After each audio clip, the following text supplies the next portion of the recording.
Gracias, presidenta. Señorías, buenas tardes. Yo voy a comenzar mi intervención por donde la terminé el martes pasado en la comisión.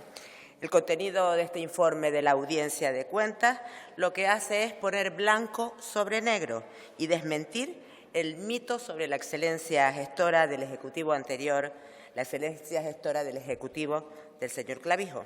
Las razones que esgrime el informe y que sustentan esta afirmación son muchas y variadas, pero solo voy a referirme sucintamente a aquellas que son objeto de algunas de nuestras propuestas de resolución. La primera consideración, la acumulación reiterada de incumplimientos de las recomendaciones de la Audiencia de Cuentas y de las resoluciones de esta Cámara que se viene realizando año tras año. Durante el año 17 solo se aplicaron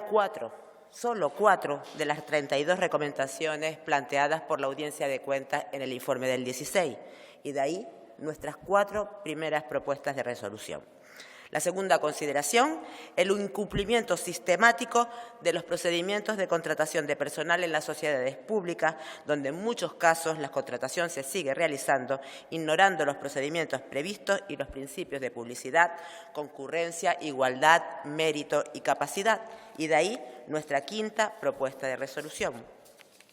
La tercera consideración, el escaso éxito de los fondos carentes de personalidad jurídica que año tras año, y contrariamente al discurso del Gobierno del señor Clavijo sobre las excelencias de este fondo o de estos fondos, la realidad es que el grado de ejecución de los mismos fue ínfimo, un vergonzoso 15,2% del total de la dotación desde que se creara el primer fondo, que fue en el año 2012, y por ello nuestra sexta propuesta de resolución. Y la cuarta y última consideración, aunque de lejos la más grave y preocupante, el agujero de más de 448 millones de euros en gestión recaudatoria, una política que podemos denominar de abstención recaudatoria y que, como dije en la comisión, es el auténtico meollo de este informe. Una política que consistió en crear acumulados de conceptos tributarios que a 31 de diciembre del año 17 seguían sin corregirse.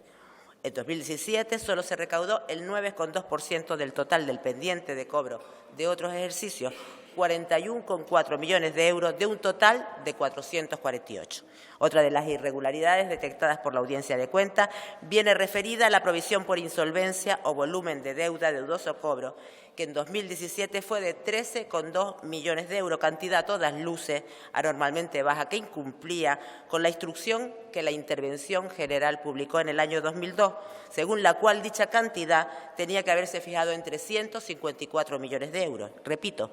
una provisión por insolvencia de 13,2 millones de euros cuando tenía que haberse provisionado por 354, lo que pone en entredicho la liquidez de la Administración canaria. Y si ya la diferencia per se es alarmante, lo relevante es la consecuencia de esta irregularidad, porque al no contabilizarse la cifra cierta, se falsearon los datos del superávit del que tanto alarde hizo el presidente Clavijo, porque no, señorías, no. Nunca hubo un superávit de 282 millones de euros.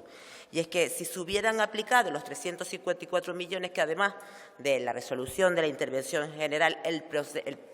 principio de prudencia determinaba, el superávit se hubiera situado muy por debajo del objetivo de estabilidad, incumpliéndose, por tanto, el mismo. Recordemos que el objetivo de la estabilidad era el del 0,60, estaba, según la cuenta, en el 0,64, pero que de haberle aplicado la provisión por insolvencia hubiera sido del 0,36.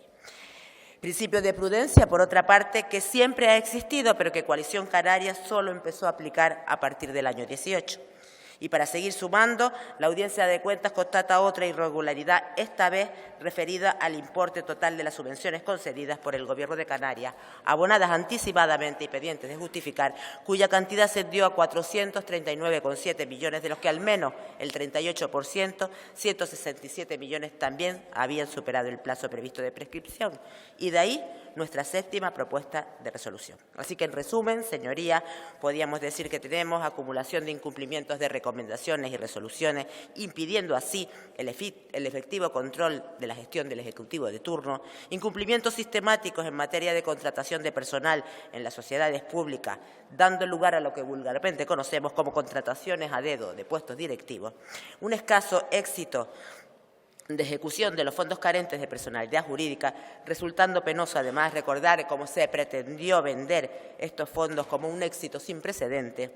y una política de abstención recaudatoria que nos deja como resultado pues, los datos que antes le di. Yo, para finalizar, decirle, señor Barragán, que yo entiendo que a usted no le quede otra que jugar su papel, que desgraciadamente es la de defender lo indefendible, cual costalero, pues soportando la carga de la nefasta gestión recaudatoria del Gobierno anterior. Y aún es peor cuando, y le adelanto, la información que le han facilitado para esa defensa, insisto, que era defender lo indefendible, es falsa.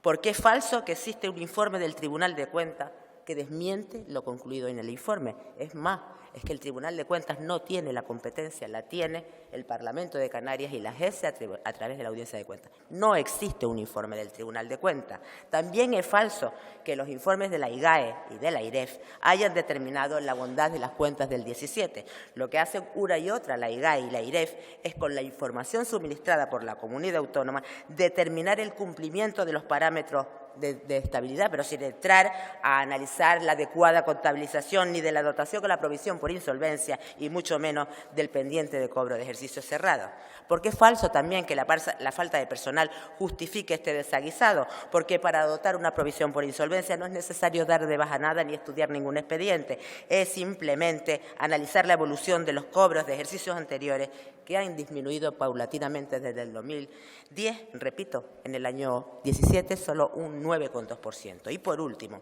y aunque es cierto que en el 18 mejoró la dotación a la provisión por insolvencia, yo supongo que a raíz de las conclusiones de este informe, la dotación efectuada continúa distando mucho de la realidad o de la que en realidad tendría que haberse realizado para dar cumplimiento a la instrucción de la intervención general que fue la que aprobó.